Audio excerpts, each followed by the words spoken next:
Bueno, danoi, eskerrik asko etortzeagatik, eta lehenengo eta behin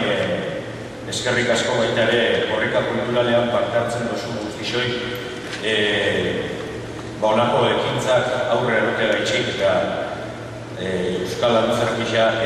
bauka alako bere utzune bat eta uste dut korrika kulturalak betetzen duela eta gainera oso zesango neukenik ustu bi proiektutan nago korrika kulturalaren barruan eta aipu txiki batzuk esango ditut eta listo. Alde batetik Aizeberri eta Artedramak urri aldean egin gendun proiektu bat aurrera bideratu, Ibaineta deitzen da proiektu bat, Gerres Lartzabalen testu medio, eta orain dela 40 urte plazaratua izan zen, eta niri eskatu zidaten plazaratzea berriz, gaur egungo ikuspuntutik ez da. Uste dut antzerki obra ederra dela eta pentsatua genukan Udaberri aldean, hegoaldean ematea eta horre korrika kulturala sartu da gogotzu aukera emateko baita ere hegoaldean emateko emanaldi horiek, ez da. 18 aktoren parte hartzen dute eta iparraldean amateurgintzak eta antzerkiak duten Aizeberri hori aurrera eramateko uste dute momentu polita izango dela hegoaldean baita ere emateko eta gaur egun Euskal Herrian dagoen gatazka politikoa ikusita oso ondo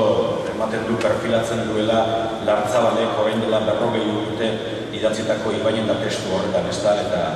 eta gogoetarako eta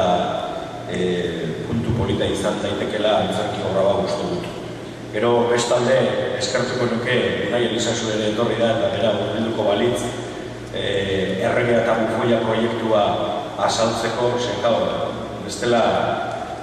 bizkat deskonpensatua gelitzen da zegoen bakarrik aktorea dago ez da. Orduan, berak aurkezpen txiki bat egin dezala eta gero aurkezpen horri itxatxiko dio nik itxatxi behar dio dana. Itxasten ziko dizu dana. Erregea eta Bufoia hitzetan esaten duentzat, lehen xertxo bat osan dut bezala, aktorea eta bertsolarien arteko erronka moduko bat izango da, bateko saio bat, bere osotasunean, bertso saio bat izango balitza bezala, bi bertsolari eta gaitartzailearekin, baina kasu honetan, gaitartzailea bada, bertsolari bat bada, eta bigarren bertsolariaren papera, Lipusek eta bere karabanako lagun guztiek osatuko dute, bertsolariak bertsolan egin duelako eta Lipusek ondoen egiten duen hori egin duelako, aktorearen. Azken batean, antzerkia baterako mundura eroriko da eta bertsolaria aktorearen erantzunei eta esandako hori aurre egin dugu. Gure pixkat, emanaldiaren nondik norako aziago batekoa eta tokian tokiko bertsolari ezberdinekin osatutakoa. Eta horre azken batean, pixka bat Euskal kulturgintzan edo jolastea zen antzerkia eta bertsogintzaren arteko uztarketa bat eta orain dela urte batzuk bertso-trampak ekimenarekin ibili ginen eta orain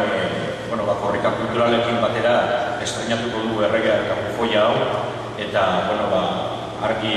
izan dela bertsolariak kriston kaina baino diotara nik nire personaiekin ez da eta jendeari animatu etortzea ikustera eta bai bertsolariaren kodigoak oso ondo ezagutzen dira baina agian aktorearenak ez eta momentu polita izan daiteke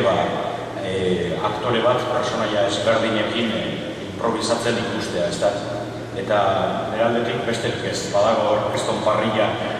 artistena orduan datuzela urrenkoak. Eskerrik asko zuen etortzeatik eta